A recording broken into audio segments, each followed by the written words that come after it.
Assalamualaikum warahmatullahi wabarakatuh.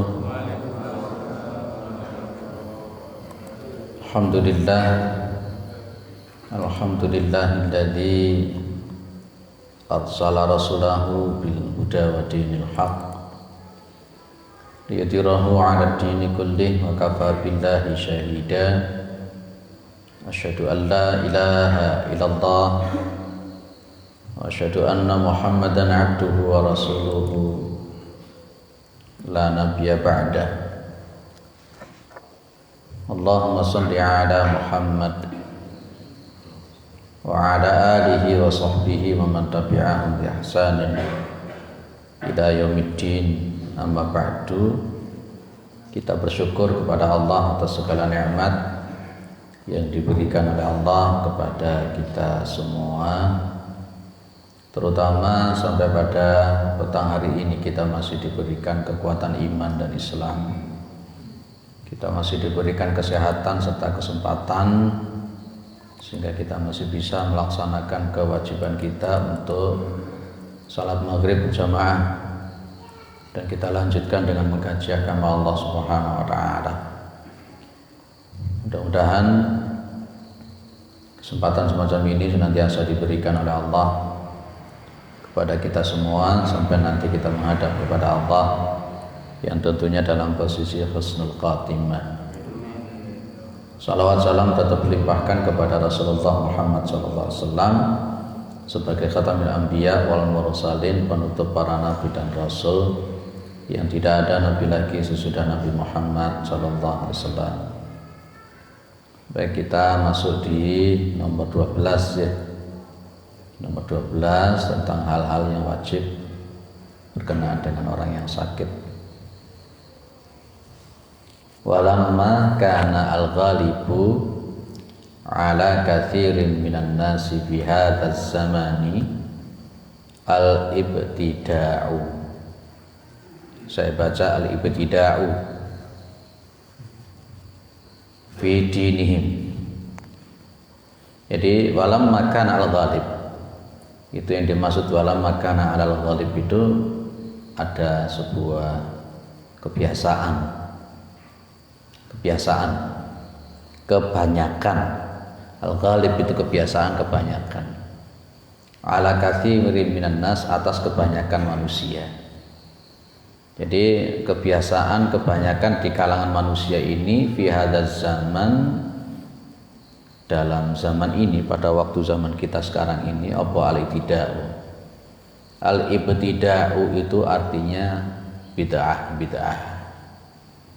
Berkenaan dengan masalah jenazah itu di zaman kita ini kebanyakan manusia ini melakukan bid'ah fi dinihim, di dalam agama mereka.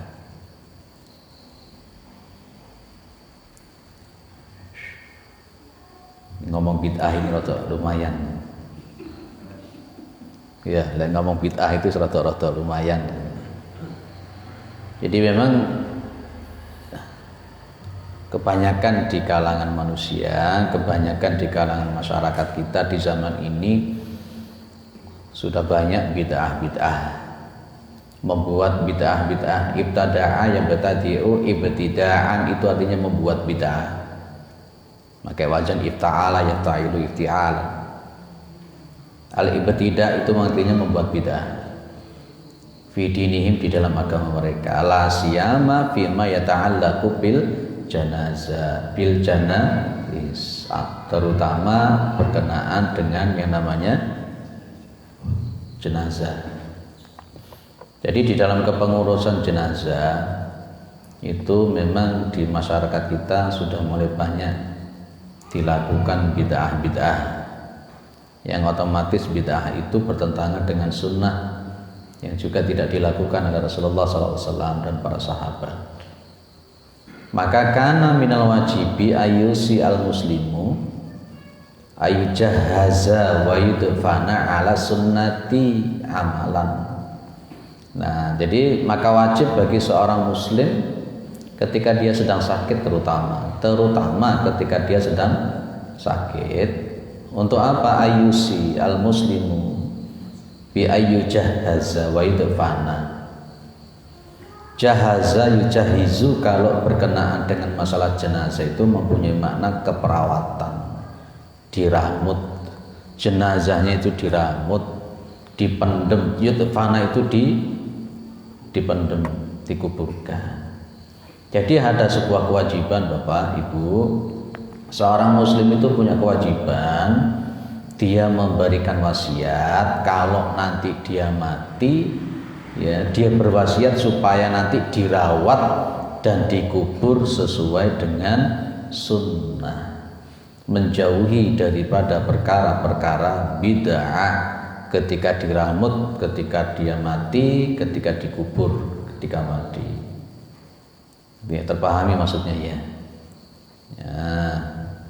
Ini posisinya biqaulihi ta'ala ya ayyuhalladzina amanu qu anfusakum wa ahlikum nara wa quduhan nas wal hijarah 'alaiha malaikatun ghiladun syidadun la ya'sunallaha ma amarahum wa yaf'aluna ma yu'marun.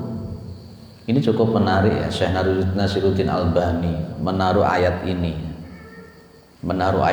yang berkenaan dengan masalah bid'ah itu. Kenapa mesti berkenaan dengan masalah neraka?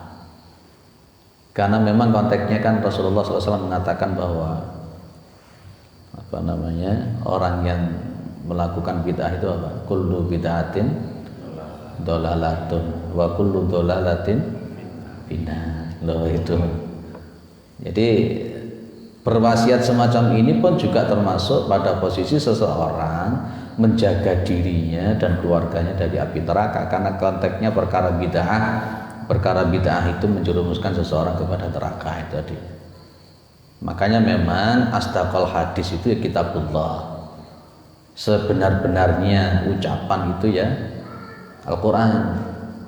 Itu wa khairul hadi Muhammad, sebagus-bagusnya petunjuk itu adalah petunjuknya Muhammad. Wa syarrul umuri muhdatsatuha, sejelek-jeleknya perkara itu yang diadakan itu namanya bid'ah. Itu. Dan di sini kemudian disebutkan dalam posisi apa ini, surat At-Tahrim ya, surat At-Tahrim. Nah, yang demikian ini yang dilakukan oleh Rasulullah, oleh para sahabat. Walidzalika kana ashabu Rasulillah sallallahu alaihi wasallam yusuna bidzalika. Yang demikian itu adalah para sahabat Rasulullah sallallahu alaihi wasallam yusuna bidzalika. Artinya yusuna bidzalika itu para sahabat Rasulullah SAW mewasiatkan bidzalika supaya mereka itu dirawat jenazahnya dengan sunnah, supaya mereka dikuburkannya itu dengan sunnah. Itu para sahabat. Banyak sekali hal-hal yang disampaikan ya, wasiat-wasiatnya para sahabat Rasulullah SAW cukup banyak. Wal atharu anhum bima dzakarna katsiratun, dan athar-athar dari mereka yakni para sahabat bima dzakarna dengan apa-apa yang kami ucapkan iku katsiratun banyak. Wasiat-wasiat para sahabat ketika mereka sedang sakit, wasiat-wasiat para sahabat ketika mereka itu sedang sakaratul maut itu banyak. Ya, berwasiat untuk supaya dirawat sesuai dengan sunnah, dikuburkan sesuai dengan sunnah. Maka Syekh mengatakan fala ba'sa minal iqtisari ala ba'diyah, maka tidak apa-apa untuk meringkas atas sebagian daripada athar-athar para sahabat tentang wasiat-wasiat mereka berkenaan semacam ini. Kita contohkan. Yang nomor satu itu ya, banyak yang salah paham nanti. Coba kita lihat. An Amir bin Sa'ad bin Abi Waqqas anna abahu qala fi maratihi alladzi mata fihi. Poin pertama, asar daripada sahabat dari bapaknya Sa'ad bin Abi Waqqas, ketika bapaknya Sa'ad bin Abi Waqqas ini dia sakit, yang sakitnya ini membawa kepada kematian beliau. Apa pesannya bapaknya Sa'ad bin Abi Waqqas? Alhidu lilahdan, buatkan untuk aku lahat, liang lahat. Liang lahat itu kalau kita pahami nanti ada tiga, bentuknya kan ada tiga. Bentuknya ada tiga nanti liang lahat itu. Ada yang rata ini, ya, Ada yang pinggirnya itu yang agak lebih dalam, dan kemudian ada yang tengahnya itu lebih dalam begini. Itu lahat. Itu yang disebut kita lahat. Wa alhiduli lahdan. Buatkan untuk aku itu liang lahat. Nah, ini yang menarik. Wa ansibu alayya al-labana nasban. Al-laban itu ada dua kamus yang jenengan lihat nanti, antara kamus Munawir dengan kamus Munjid. Kalau dua kamus itu berbeda memaknakan. Kamus yang pertama mengatakan al-laban itu berarti batu merah, batu bata itu. Dan kamus yang kedua menyebut al-laban itu berarti sesuatu yang keras. Batu nisan itu juga disebut dengan al-laban kalau dalam konteks ini. Lah ini kan kalau kita terjemahkan batu merah menarik jadinya. Dan susunlah untuk aku al-laban batu bata. Iki piye maksudnya? Maksudnya bagaimana? Apakah kita terjemahkan di sini sebagai batu yang keras dalam artian di atas itu cukup dikasih tanda bahwa itu ada kuburan. Dan kemudian kan kalau kita lihat di dalam riwayat-riwayat yang lain itu kan tidak sampai satu jengkal. Kuburan Kanjeng Nabi pun juga tidak sampai satu jengkal, sama. Nah, yang dimaksud al-laban nasban, susunlah untuk aku itu batu bata di atas kuburanku, itu maksudnya apa? Apakah dibangun seperti sekarang? Tidak, itu bertentangan dengan hadis-hadis yang lain. Setidak-tidaknya kalau memang diartikan sebagai batu bata, itu tidak dibangun di kijing seperti sekarang. Kijing itu tidak boleh kan gitu ya. Jadi tidak-tidaknya pas ketika dikasih batu bata sebagai tanda bahwa itu memang kuburan dan tidak lebih daripada satu jengkal.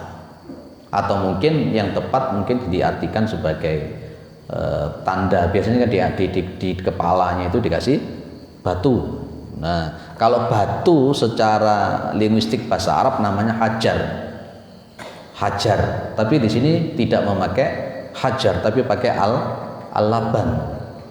Kalau al-laban itu berarti kalau dalam tafsir dalam kamus Munjid itu adalah sesuatu yang keras. Ya mungkin bisa batu nisan itu, bisa batu bata dan sebagainya.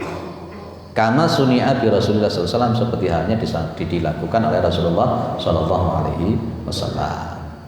Ini jangan dipahami bahwa al-laban di sini kalau memang diartikan sebagai batu bata kemudian dibangun seperti rumah, itu bukan begitu maksudnya.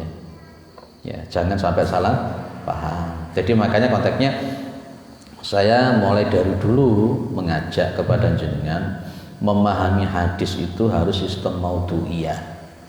Sistem maudhu'iyah itu berarti kumpulkan hadis-hadis yang berkenaan dengan tema itu, jadikan jadi satu, dan biarkan hadis itu yang menyimpulkan, bukan akal kita yang menyimpulkan. Itu yang disebut oleh para ulama kaidahnya al-jam'u bainal adillati ma'amkana fawa wajibun. Mengumpulkan dalil-dalil yang bertentangan sekiranya itu selagi mungkin itu hukumnya wajib. Ini asar yang kedua yang dicontohkan. Asar yang kedua, Ausa Abu Musa radhiyallahu anhu hina hadarahu al-maut. Abu Musa al-Asy'ari memberikan wasiat ketika dia itu sedang sakaratul maut. Apa kata Abu Musa al-Asy'ari? Idza in talaqtum bi janazati, apabila kalian itu memberangkatkan jenazahku, fa asri'u fil masyi, maka cepat-cepatlah di dalam berjalannya membawa jenazah itu. Ini dulu sudah pernah kita bahas di adab janaiz, ya masih ingat. Jadi memang membawa jenazah itu ya tidak sampai lari betul, tapi juga tidak boleh terlalu lambat, sedang. Ini yang kita sebut dengan fa'asri'u bil masyi. Al-masyi itu apa? Jalan. Jadi membawa jenazah itu rada cepat-cepat. Karena memang konteksnya jenazah itu ketika di pundak itu, masih ingat hadisnya ya? Pas ketika di pundak itu jenazah kan ngomong, qaddimuni. Kalau jenazah itu baik, kalau jenazah itu saleh, jenazah itu bagus, baik, maka dia akan mengatakan qaddimuni, qaddimuni. Tapi kalau jenazah itu jelek, itu pasti dia akan ngomong, ya wailata, aina yadabun, celaka ini, mau dibawa kemana? Mereka itu mau pergi kemana mereka ini? Nah itu ya, jadi cepat. Kemudian wala tusbi'uni bimijmar. Jangan masih ingat ya kata Rasulullah, kal qabid alal jamr. Kal qabid alal jamr. Jamr itu berarti bara api. Kalau mijmar, nah itu isim apa namanya? Ismin alat, isim alat. Ada istilah nadoro yang dulu nanti jadi mindor. Nadoro itu melihat, kalau mindor itu berarti alat untuk melihat. Kalau jamr itu berarti bara api, kalau mijmar itu berarti alat untuk meletakkan bara api itu, untuk menyalakan api itu. Berarti apa mijmar itu? Ya, pokoknya yang ada hubungannya dengan masalah api, mungkin kayak tuporatus, apalagi setanggi, apa mana itu? Ya, Abu Musa al-Asy'ari mengatakan jangan ngikuti jenazahku itu dengan sesuatu yang berbau jamr, bara api itu, tidak oleh, tak boleh, kayak jadi Konghucu, ya, kayak jadi Majusi akhirnya. Kalau di tempat masyarakat kita kan masih ono toh di apa namanya, di Duporatusnya itu loh, di Sumet itu ada, itu termasuk namanya mijmar. Pokoknya hal-hal yang berkenaan dengan masalah api itu Abu Musa al-Asy'ari itu pesan, jangan ikutkan jenazah itu dengan hal-hal yang berbau api. Istilahnya begitu loh, istilahnya begitu. Kalau sahabat-sahabat itu pesan seperti ini, berarti dia itu mengatakannya sesuai dengan apa yang diajarkan oleh Nabi. Kalau Abu Musa al-Asy'ari mengatakan, lek mlaku sing cepet, kalau saya mati jangan diikutkan dengan yang namanya mijmar, setanggi ataupun yang berbau bara api, itu berarti juga yang diajarkan oleh Rasulullah SAW. Nanti kalau ada orang mati di tempat jenengan kok bakar duporatus, nah tidak boleh, tidak sesuai dengan sunnah, tidak boleh sesuai, tidak boleh. Kemudian wala taj'alanna,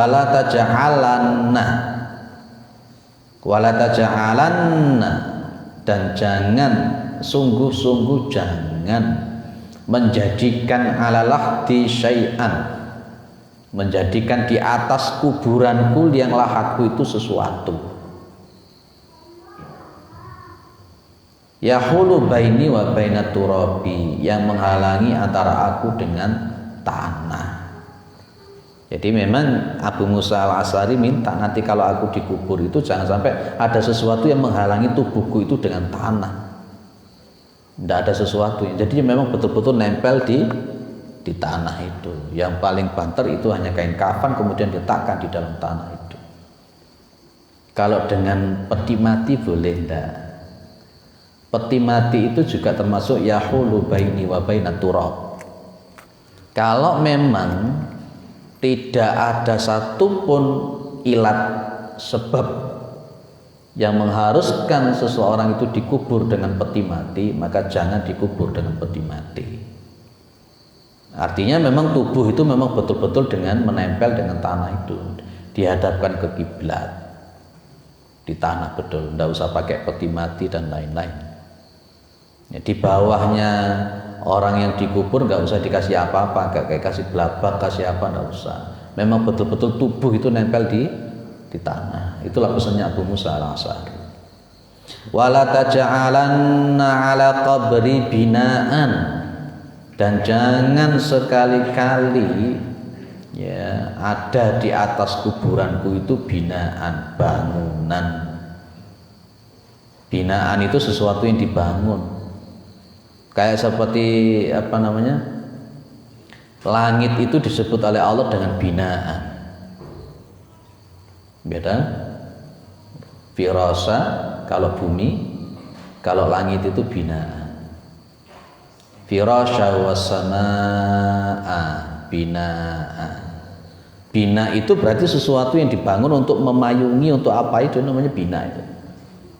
Di sini adalah tidak boleh membangun kijing itu. Nanti yang mati setelah jenengan itu banyak, Pak. Kadangkala satu kubur itu pas untuk 2 orang, tapi akhirnya hanya cukup untuk 1 orang. Dikijing dengan gede-gede dan sebagainya itu, Masya Allah. Kanjeng Nabi saja tidak dibangun kok di atasnya Kanjeng Nabi itu. Kalau sekarang saja karena konteksnya memang ada mafsadat, kenapa punyanya Nabi ditutup sedemikian rupa dan dikasih kubah hijau dan seterusnya, itu ada maslahatnya. Sudah berapa kali itu ada usaha untuk pencurian jasadnya Nabi Muhammad SAW. Ya, jadi Nabi saja biasa kuburannya, cuma tak sampai 1 jengkal tutup. Kalau memang nanti diterjemahkan Laban itu sebagai batu bata, ya hanya cukup sekedar untuk tidak sampai 1 jengkal, untuk itu aja. Nah, ini Abu Musa al-Asy'ari tentunya sesuai dengan apa yang diajarkan oleh Rasulullah Muhammad SAW, melarang untuk membangun sesuatu di atas kuburannya. Pasti nanti akan muncul pertanyaan, Pak, piye wong dodol kijing-kijing ki piye? Ana jamaah aku iku lek ana ustad ngomong masalah kijing-kijing nu muring-muring. Gak gelem teko, soalnya dia bisnis kijing itu. Wadul nang aku kate ngomong iki ya apa? Kuwi ku lho ustad iku balik mesti ngomong masalah kijing. Kate tak sentak iki piye? Lah memang dia menyampaikan apa yang disampaikan di dalam sunnah Rasulullah Muhammad SAW. Wa ushidukum anni bari'un min kulli haliqatin aw saliqatin aw khariqatin. Dan aku bersaksi untuk kalian semua bahwa sesungguhnya aku itu bari'un, bebas, min kulli haliqatin, dari orang-orang yang mencukur rambutnya. Jadi pada masa jahiliyah itu dalam rangka untuk meratapi jenazah mayit itu sampai ada yang menggunduli rambutnya. Wah, itu saya dalam rangka berbela sungkawa tak gunduli rambut iki. Itu termasuk meratap itu. Ada enggak di sini seperti itu? Enggak ada ya. Ya, jadi sesungguhnya aku bebas, kata Abu Musa al-Asy'ari, aku bebas dari segala orang yang mencukur rambutnya. Ya, meratap karena mencukuri rambut. Meratap karena meratapi mayit dalam rangka dengan sambil mencukur rambut, itu tidak boleh. Itu namanya haliqatin. Au saliqatin. Saliqatin itu menampar pipi-pipi. Pipi itu dikepui, dikeplai. Ya, kalau orang Syiah mungkin tidak hanya pipi, tapi ya sak sirai barang, ya sak gegere barang, sak anu barang. Itu namanya saliqah, haram hukumnya, dan itu meratap. Au khariqah, khariqatin, khariqatin itu artinya merobek-robek baju, kelambine diwek-wek dalam rangka untuk meratapi orang yang mati. Lah, para sahabat yang lain bilang, qalu sami'ta fihi syai'an. Mereka mengatakan, kamu mendengar, apakah kamu mendengar di dalam hal tersebut itu syai'an, sesuatu. Artinya sahabat-sahabat itu tanya, ini datang dari Rasulullah. Kamu mendengar sesuatu dari Rasulullah SAW?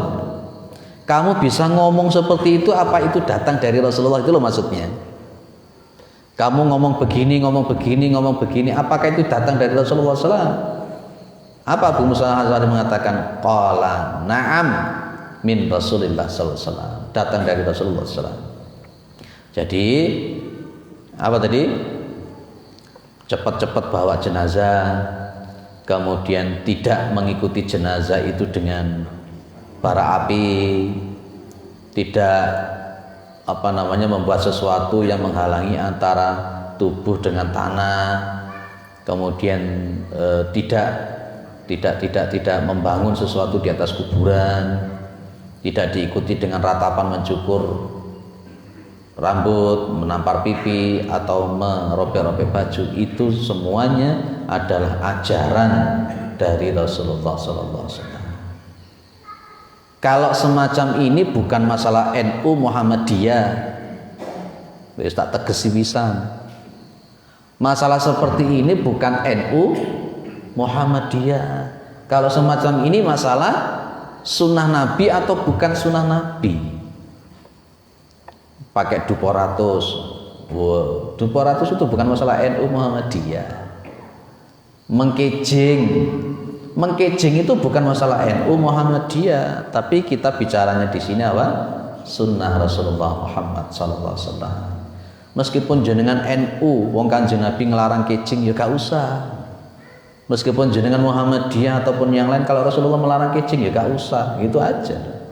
Kok sembarang-sembarang mesti dikaitno NU Muhammadiyah. Akhirnya malah gelut, tidak karu-karuan. Ya sama-sama di sini harus menyadari betul. Baik, dari Hudzaifah. Kalau untuk dari Hudzaifah ini nanti akan ada pembicaraan sendiri tentang masalah an-na'yu. An-na'yu itu artinya mengumumkan kematian. Dulu pernah saya sampaikan tentang mengumumkan kematian itu ada yang hulu, ada yang tidak diperbolehkan, ada yang tidak diperbolehkan dulu sudah kita bahas. Apa kata Hudzaifah ibnu Al-Yamani? Idza ana mittu fala tu'dinu bi ahadan. Apabila saya itu mati, maka janganlah kalian itu memberitahu, mengumumkan kematianku kepada seseorang pun. Hudzaifah melarang kematiannya itu diumumkan. Ya.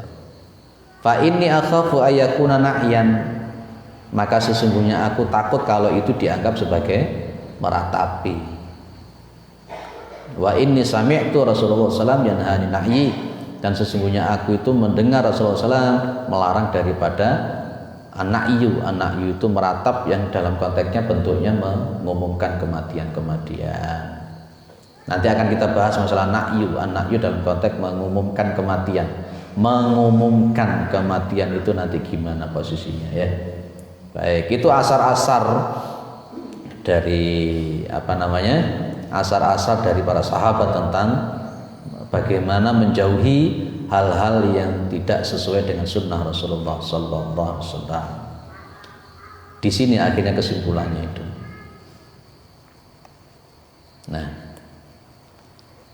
maka wa yustahabbu lahu istihbaban muakkadan ayusiyahum bi ijtinabi majarat al-adatu bihi minal bid'ah bil janaizi. Ini lho Pak. Jadi dianjurkan betul-betul, dianjurkan kepada seseorang yang sakit tadi istihbaban muakkadan. Istihbaban muakkadan itu memang penganjuran yang sangat kuat. Penganjuran yang sangat kuat, penganjuran yang betul-betul kuat supaya dia itu mewasiati keluarganya, mewasiati orang-orang di sekelilingnya. Bi'ijtinabi majarat al-adatu minal bid'ah. Ya, bermaksiat tentang untuk menjauhi adat-adat yang sudah berjalan. Yang adat-adat yang sudah berjalan itu tercampuri dengan apa? Minal bid'ah, yang tercampur dengan bid'ah fil janaizi, di dalam masalah jenazah.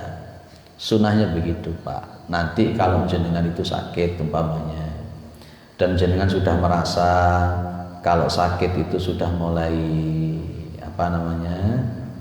sudah mulai parah, sudah mulai jenengan perlu untuk memberikan wasiat. Aku golek mati ngurusin ini loh, sesuai sunnah seperti ini. Ojo ngini lah, itu clear ya. Berani seperti itu ya. Mungkin sing gak wani ki sing nglakoni. Yo tenanan itu ya. Iya, sing gak wani mungkin sing nglakoni. Tapi jenengan enak saja muni kali. Aku kok ojo sampai ana 7 dina 40 100.000. Ojo ya. Lah sing ditinggali iki kadang kala ibu pakewo. Ibu pakewo. Ya. Baik, kita masuk di talqinul muhtadari. Ya, talqin orang yang sedang sakaratul maut. Fa idza hadarahu al-mautu fa'ala man indahu umurun. Maka apabila telah nyampe datang kematian, artinya sudah mulai sakaratul maut, fa'ala man indahu umurun. Maka atas orang yang di sisi orang yang sedang sakaratul maut itu umurun, beberapa perkara. Maksudnya kalau jenengan itu hadir di situ ada orang yang mulai sakaratul maut, maka yang perlu jenengan lakukan itu apa? Itu loh maksudnya, Pak. Jenengan menemui orang yang sedang sakaratul maut, yang jenengan lakukan itu apa? Itu loh maksudnya. Maksudnya seperti itu. Yang pertama yang A, poinnya apa di situ Bapak Ibu? Ayulaqinuhu asyhadata. Ya, supaya orang-orang yang hadir mendampingi orang-orang yang sakaratul maut itu menalkin dengan syahadat. Syahadat yang dimaksud adalah la ilaha illallah. Saya tanya jenengan, memperdengarkan syahadat atau mengajari syahadat? Memperdengarkan atau menuntun sebenarnya, mengajari. Menuntun, mengajak dia untuk bisa mengucapkan la ilaha illallah. Ini nanti di sini akan terbacakan maca surat Yasin iki piye. Ampuh lah ngaji ini wis. Ya, ampuh.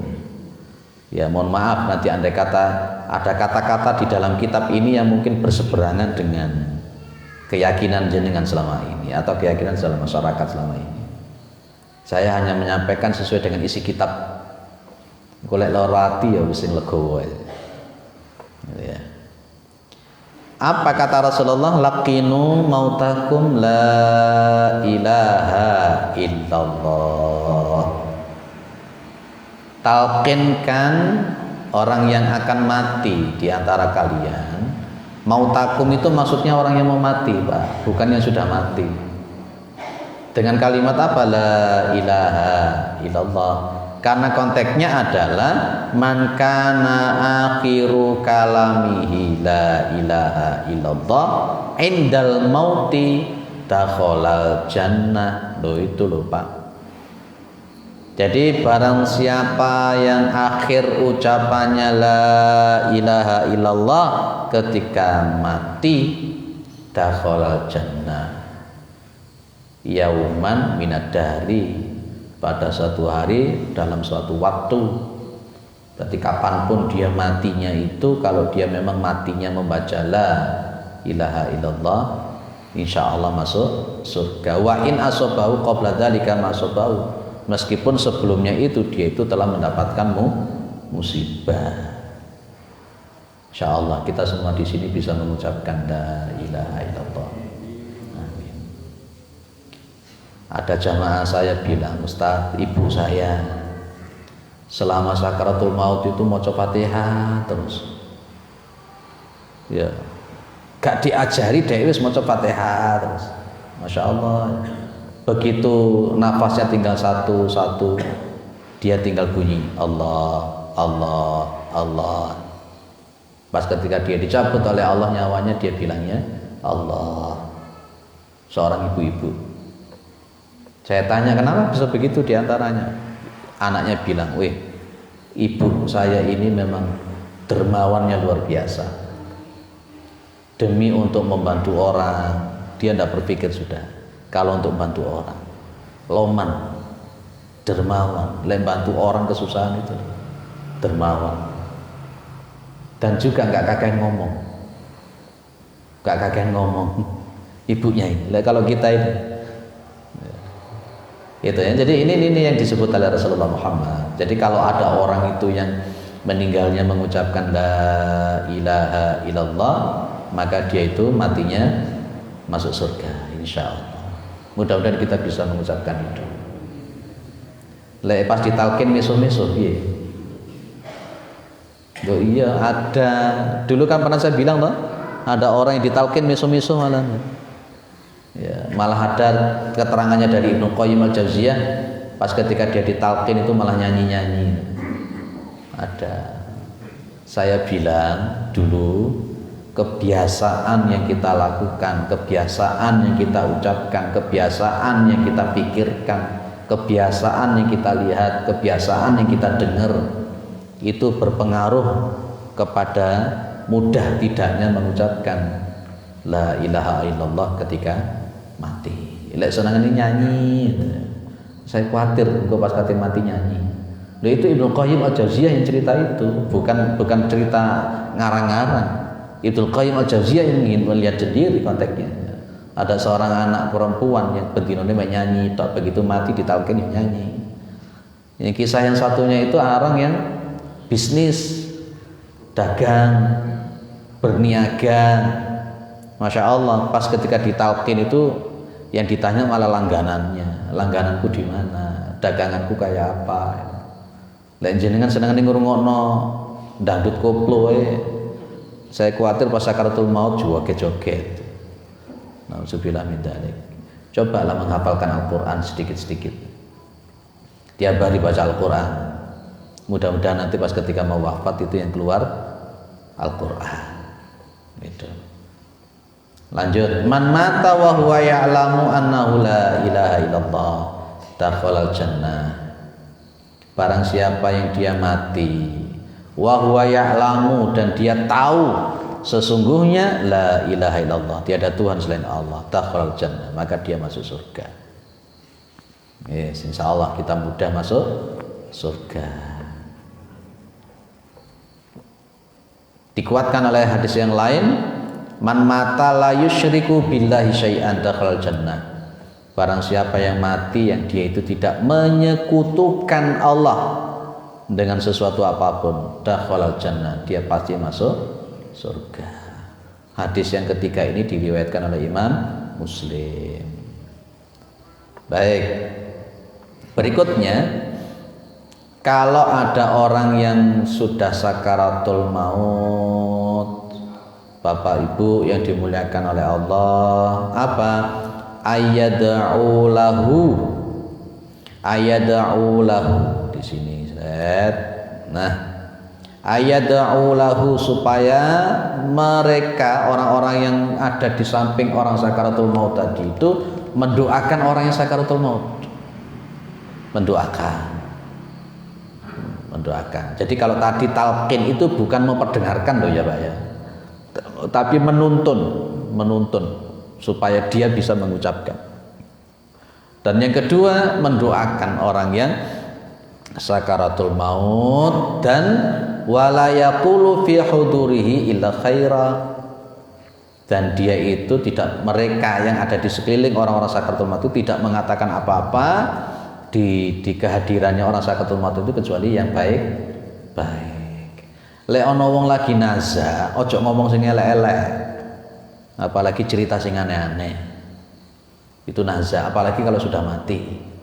Kan repot pas ketika mati, meninggalnya habis asar, nguburi besok paginya. Akhirnya kemudian apa yang terjadi? Melekan di situ. Melekan apa yang dilakukan? Kadang ono sing remi, ono sing ada yang sing ngombe barang, nauzubillah min dzalik. Nguburkan malam hari itu bila memungkinkan boleh, karena pada zaman Nabi juga dilakukan itu. Semakin cepat semakin bagus. Baik, dari hadisnya Ummi Salamah radhiyallahu anha, qala Rasulullah sallallahu alaihi wasallam,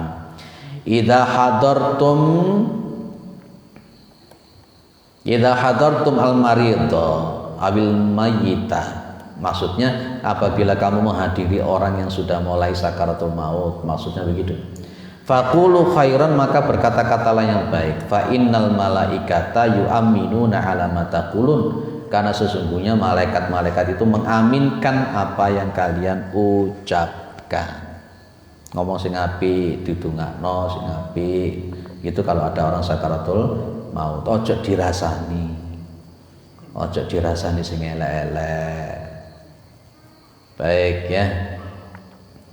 Bapak Ibu yang dimuliakan oleh Allah, ada yang didiskusikan dulu sebelum saya lanjut ke 14 di sini.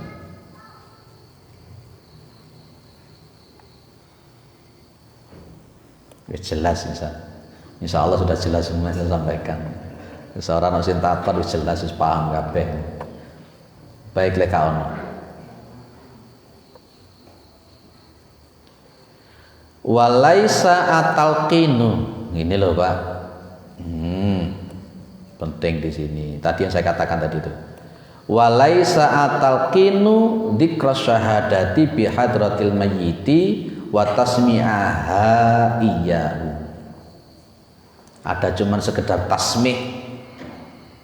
Apa tasmi' itu? Memperdengarkan.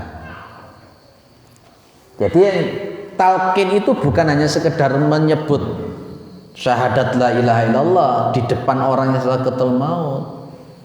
Wa tasmi'aha iyyahu, dan hanya memperdengarkan itu, bukan itu Pak. Tapi harus bal huwa amruhu atau bal huwa amarohu, bolehlah saya mengatakan itu. Bal huwa amarohu bi ayyakulaha. Apa Pak amarohu itu? Merintah nih. Ini yang dilakukan oleh Rasulullah Muhammad SAW kepada paman beliau. Pas ketika paman beliau itu sudah mulai sakaratul maut, beliau ngomong, ya ammi qul la ilaha illallah. Itu yang dikatakan Nabi, ya paman silahkan jenengan mengucapkan la ilaha illallah. Jadi bukan hanya membaca la ilaha illallah di depan orang sakaratul maut. Jadi bukan hanya sekedar diperdengarkan di kupingnya orang itu, bukan, tapi apa? Memerintah, ngajak orang yang sakaratul maut itu mengucapkan la ilaha illallah. Kenapa? Khilafan lima yadunnu al-ba'du. Ya, berbeda dengan apa-apa yang sebagian orang itu nyangka. Tadi sudah saya katakan tadi di awal, bukan hanya memperdengarkan, tapi ya nuntun, ya ngongkon, supaya orang sakaratul maut tadi bisa ngomong la ilaha illallah. Monggo adzan. Masa aku tuh singatan meneh. Aku manggu satan masa adzan meneh.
Baik, kita lanjut. Jadi mentalqin itu, saya ulang, tidak hanya sekedar mengucapkan la ilaha illallah di hadapan orang yang sakaratul maut, dan tidak hanya sekedar memperdengarkan, tapi bal huwa amarahu bi ayyatullaha khilafan lima yadun al-ba'du. Jadi berbeda dengan sangkaan sebagian orang yang ada di masyarakat kita. Nah, ini ada dalilnya. Ini ada dalilnya. Hadis yang diriwayatkan oleh Imam Ahmad dengan syarat yang sahih. Anna Rasulullah SAW ada rajulan minal ansar. Ya, sesungguhnya Rasulullah Muhammad SAW itu menjenguk seseorang dari kalangan Ansar. Faqala ya khal, ada am, ada khal, ada bibi dari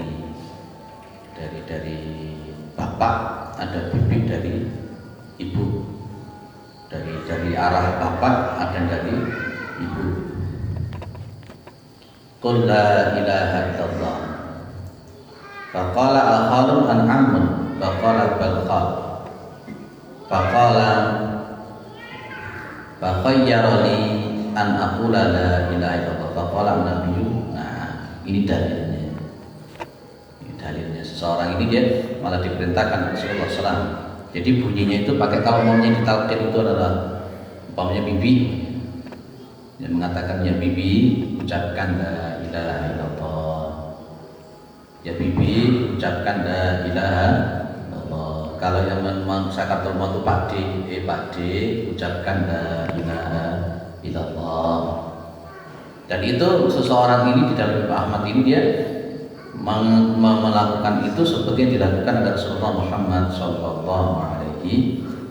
Dan itu juga yang dilakukan oleh Rasulullah Muhammad SAW kepada paman beliau. Nah, ini saya singkat lagi, sekedar memberitahu dulu. Nomor 15, wa amma qiraatu surati Yasin indahu wa tawjihu nahwal qiblati falam yasihha fihi hadisun bal kariha Sa'id ibn Musayyab tawjihahu ilaiha. Jadi memang penelitian berkenaan dengan membaca surat Yasin untuk orang yang sedang sakaratul maut itu seperti yang disebutkan di dalam ini, falam yasihha bihi hadis, tidak sah hadisnya. Jadi kalau orang sakaratul maut itu harapan kita dia meninggalnya itu mengucapkan la ilaha illallah. Itu yang diucapkan. Kalau hanya sekedar membacakan itu, di samping memang dalilnya juga dhaif, juga tidak menuntun orang, tidak sesuai dengan tuntunannya itu. Opo orang yang mati itu kemudian disuruh baca surat Yasin, mendengarkan surat Yasin? Jadi kalau jenengan baca di sini, di bawah ini cukup panjang riwayat-riwayat yang disampaikan oleh riwayat-riwayat yang disampaikan oleh para ahli hadis yang kemudian juga diteliti memang rata-rata adalah dhaif, rata-rata dhaif. Ya, jadi rata-rata dhaif. Nanti baca di kitab aslinya di situ. Ini memang kalau kita PDF atau terjemah kadang-kadang ada sesuatu yang tidak ditulis. Kayak seperti di batu bata tadi, di situ tidak ada. Ya, tentang masalah batu bata itu. Memang kadang-kadang memang kitab terjemahan itu kadang-kadang tidak sesuai dengan kitab aslinya. Dan kadang-kadang kitab PDF ini pun kadang-kadang tidak sesuai dengan kitab aslinya. Hati-hati, lebih baik beli yang aslinya kemudian dibaca. Sahabat kok guyu kan. beli kitab terjemahan kadang-kadang yang diterjemahkan itu tidak sesuai dengan yang di aslinya. Urgen untuk kita harus belajar. Baik gitu ya. Jadi kalau di dalam kitab ini Bapak Ibu, di dalam kitab ini kok supaya tidak tanya-tanya lagi. Di dalam kitab ini membaca surat Yasin ketika ada orang yang sakaratul maut itu hadisnya dhaif. Jadi kalau memang dhaif tidak bisa dijadikan hujah. Wis tuntun saja orang yang sakaratul maut itu dituntun supaya caranya bisa ngomong. Nah, tapi aja dikepuki, jadi talqin dengan baik supaya dia bisa ngomong la ilaha illallah. Mudah-mudahan bermanfaat. Subhanakallahumma wa bihamdika asyhadu an la ilaha illa anta astaghfiruka wa atubu ilaik. Assalamualaikum warahmatullahi wabarakatuh.